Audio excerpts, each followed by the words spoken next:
for coming today.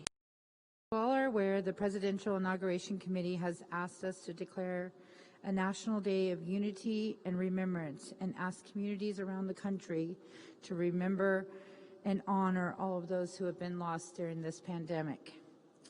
In some ways, we feel that Clark County has suffered a little bit harder because we've lost our economy, and we lost so many close to us. As you all remember, it was March 15th that Daniel Scully passed away, becoming Las Vegas's very first victim of COVID-19. 10 months later, here we are, and I don't think that any of us thought that we were going to be here 10 months later. But I do know that we have worked hard. We will continue to work hard as a community to help us get through this. As of this week, a little over 2,800 people have perished from the effects of COVID-19.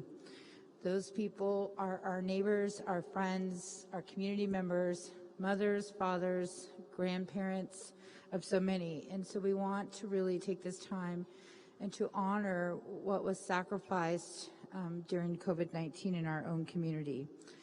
Each time that somebody passes, more and more of us know who those folks are, and it really leaves a hole within our hearts, so we don't ever want to forget. What we're doing today is very important. We are honoring those that have really succumbed to the disease that all of us have come to know and understand a lot better. The road leading to this point has not been easy, but I can tell you there's a lot of optimism out there now that we have a vaccine, now that we're working hard to ensure that folks are getting the vaccine as soon as possible. There's a light at the end of the tunnel that we will get through this. So in a few minutes, we'll be turning on these lights of the Clark County to remember the Clark County victims of this pandemic. And it's for them that I ask everybody within our community. We're one community, one Las Vegas, one Clark County, one Nevada, and one United States of America. And I ask that all of us really take a moment and honor all of those. As we turn on these lights, we want to remind people where we've been, where we will go in the future, and just remember that somebody's family is appreciative of what we are doing as a community. So with that, I'm going to invite my good colleague, Commissioner Gibson, up to say a few words as well. Thank you, Commissioner Kirkpatrick. This is the first official day of remembrance of those who have passed on as a consequence of the COVID pandemic. There have been, as was indicated just here in Las Vegas, the greater Las Vegas area in Clark County, 2,873 who have died as a result of their exposure.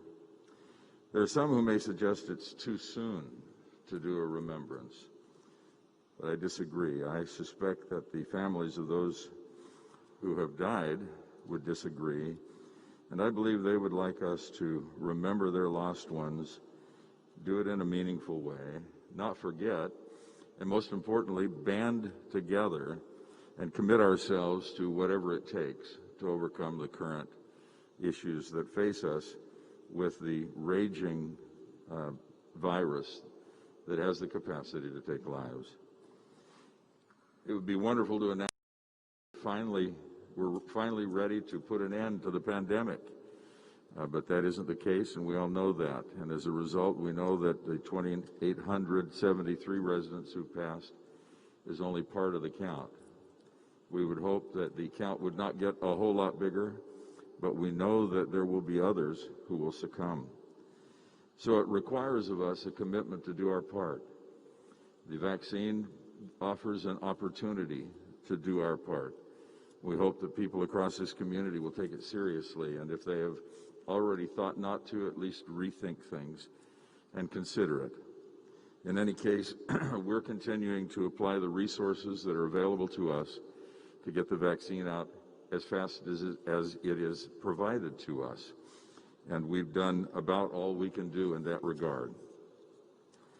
So there will be here an opportunity for us to remember. Some of us don't know anybody personally, but this pandemic became very, very personal to me when just a couple of months ago, without even knowing that he had been hospitalized because of COVID, I lost one of my dearest friends, who has been a friend of mine for decades.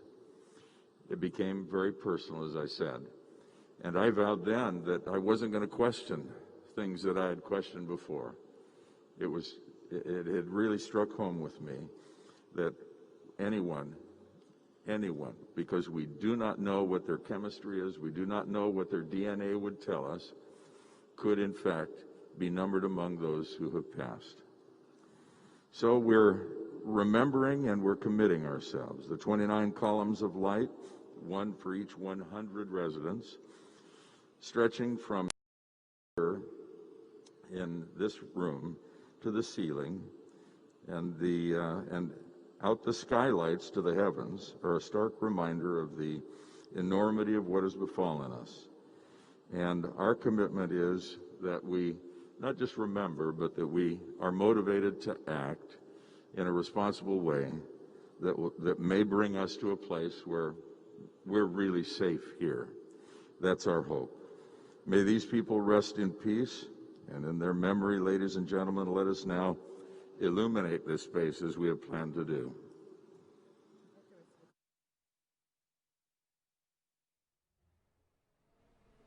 Get the rest of my colleagues up so that you could be part of this illumination, as we've all worked super hard to help make our community better.